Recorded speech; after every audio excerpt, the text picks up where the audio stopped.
yun ang mahirap. Let's go, guys. Uy, wala pala akong TP, o nga pala.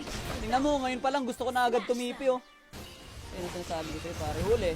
Huli pa rin, pare. Huli pa rin, pare. Pero huli pa rin, pare.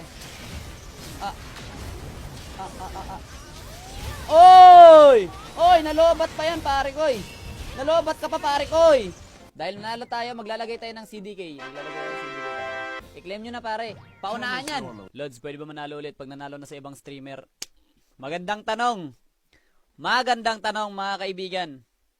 Hindi ko alam. Walang mapa.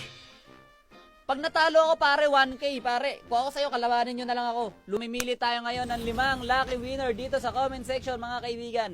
Itatype nyo lang ang hashtag MLBB Treasure Rush, tapos ilagay nyo yung ID nyo at saka server nyo. Mamimili ako ng 5 for today's video.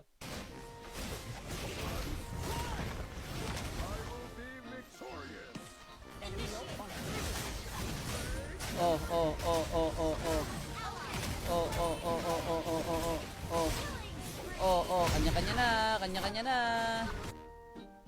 Try nyo na yung Tidal Clash, pare. Maganda yun, pare. Tidal Clash ba yun? Tama ba? Tide Clash. Pwede ka mag-entry gamit diamonds. Tapos pag nanalo ka, makakuha ka ng mas malaking reward na diamonds, pare. Pwede ka na mag-grind doon.